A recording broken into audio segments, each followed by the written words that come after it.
Agora, eu queria, se o Marco Antônio me permite, eu queria fazer uma pergunta pro Deltan. Deltan, eu tô te elogiando aqui, acho que você é um herói, acho mesmo, acho que a Lava Jato foi o movimento mais republicano da história que colocou pela primeira vez, enfim, corruptos de graúdos na cadeia. Oi?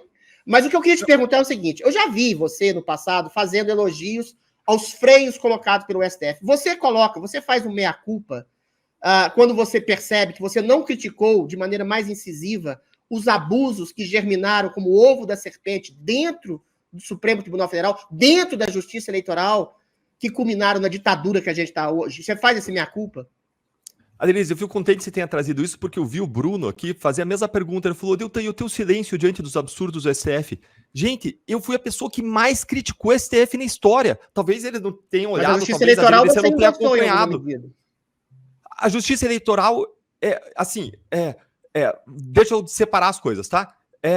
STF, eu fui uma das pessoas que mais criticou o STF desde o começo. Eu fui punido pelo Conselho Nacional do Ministério Público por eu ter exercido a minha liberdade de expressão e ter criticado o Supremo como procurador da República, que eu estava cheio de amarras, e eu fui lá e disse, decisões do Supremo Tribunal Federal estão mandando uma mensagem de leniência em favor da corrupção.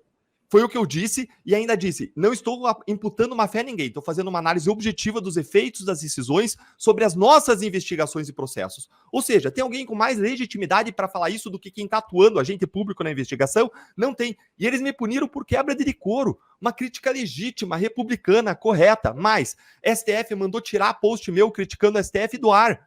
Mais ainda, quando surgiram os primeiros abusos do STF, eu participei de audiência pública assim que eu saí do Ministério Público. Antes eu comentava aquilo que dizia respeito a combate à corrupção, e algumas pessoas até falam assim, Deltan, você não apoiou o Bolsonaro. Gente, eu era procurador da República, eu não tenho o papel de apoiar ou não apoiar ninguém como procurador da República. A gente não pode cometer os erros dos outros que a gente critica. A gente não quer a politização da justiça e do judiciário. Mas você já disse que a Justiça Eleitoral como defensora da democracia, o Deltan, eu lembro. A Justiça Eleitoral, ela tem esse papel de defender a democracia. Agora, mas ela não defendeu, ela censurou, estou falando do meu caso. É censurar.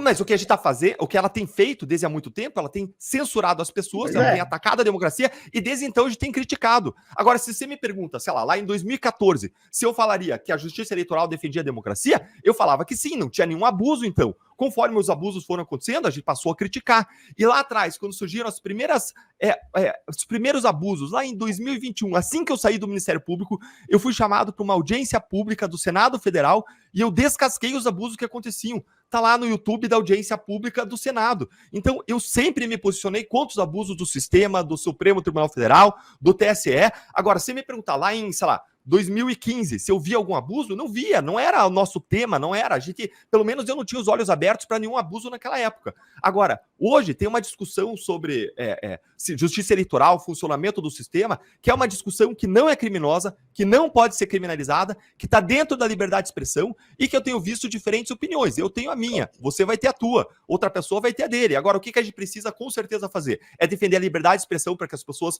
defendam suas críticas e o aprimoramento necessário do sistema. Sempre me manifestei que o sistema pode e deve ser aprimorado. Até um iPhone é lançado novo todo ano, pode e deve ser aperfeiçoado, quanto mais todos os sistemas que a gente tem. A gente tem que ouvir a sociedade. Quando você tem um percentual de mais de 35% das pessoas que não confiam no sistema, é evidente que você tem que mudar. Então, Adriles, eventualmente, em algum momento eu posso ter falado, não, a Justiça Eleitoral, ela deve defender a democracia? Cara, posso ter falado sim, eu teria que recuperar e ver o que eu falei. Agora, a partir do momento que eu passei a ver esses abusos sistemáticos, desde que surgiram as censuras, desde que surgiram todos os abusos, as phishing expeditions, desde que surgiu esse inquérito às fake news, eu fui uma das pessoas, primeiros alvos. Na noite que foi instaurado o inquérito das fake news, ele foi instaurado de dia, numa sessão do STF, dizendo que era para investigar uma crítica feita por um procurador da Lava Jato no artigo publicado no portal Antagonista. E à noite, isso era outro procurador da Lava Jato. À noite saiu uma matéria no Globo, era matéria de capa, dizendo que o inquérito tinha, na verdade, por objetivo investigar a mim, Deltan Dallagnol, e a Receita Federal.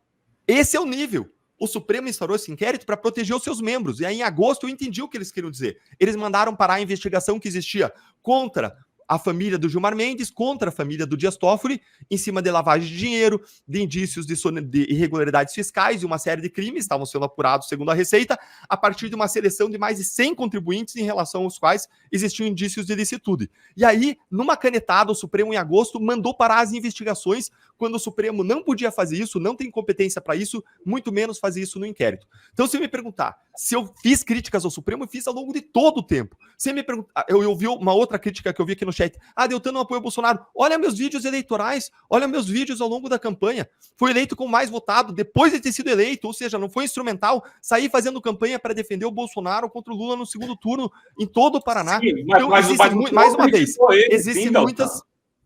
Eu critiquei. A Lava Jato tem a frase famosa do senhor, que o senhor diz assim: o maior desafio é descolar do Bozo para angariar o apoio dos jornalistas sem perder o apoio dos apoiadores do Bozo. Didi, aí você vai pegar esse intercept, essas mensagens vazadas por hackers, deturpadas, que a esquerda usa para atacar a Lava Jato, isso é a balela. Quando esse negócio veio à tona, inclusive essa frase aí, todos os meus colegas falaram. Tinha uma colega específica, não vou falar aqui para não expor ninguém, mas tinha um colega específico na Lava Jato que chamava o Bolsonaro de Bozo. E todo mundo sabe que esse colega não era eu. E todo mundo sabe que houve uma série de deturpações, de data, de pessoas que falavam, uma série de confusões. Quando saiu isso aí especificamente, os meus colegas falaram: Deltan, a gente não lembra de você falando isso, não era o linguajar que você usava. Não, eu sou uma pessoa cristã e eu não reconheço como tua frase.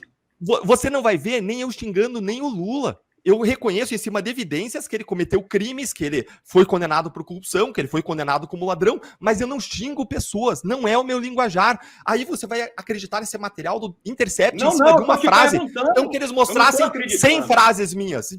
É o que eu estava falando antes. A gente vive num ambiente evoluído em que as pessoas vão usar tudo como pedra para te atacar. Agora vai lá objetivamente ver tudo que saiu da minha boca, tudo que efetivamente eu falei e postei. Aí você me pergunta, teve alguma crítica a Bolsonaro? Eu não sei quem não teve.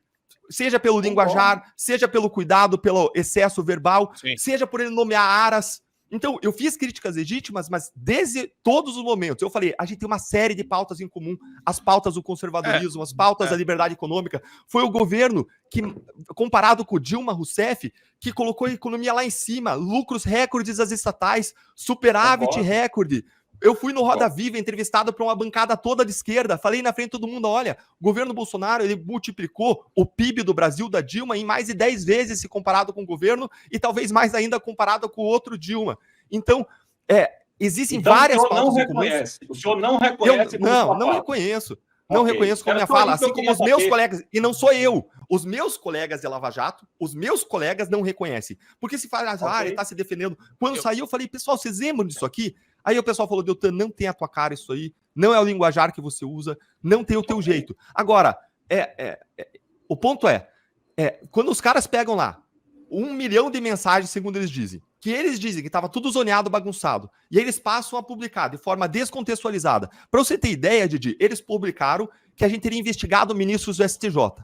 Aí o STJ instaurou uma investigação em inquérito. Podia não, porque é prova ilícita, ela não podia. Mas ainda bem que fez, sabe por quê? Porque toda investigação que é feita sobre um ministro, acessando a base de receitas, fica registrada. O log, quem logou, quando foi acessado. E o STJ mandou a Receita informar se foi acessado o nome de qualquer ministro deles para ser investigado informalmente por nós, Força-Tarefa. Sabe qual foi o resultado? Não tinha nada.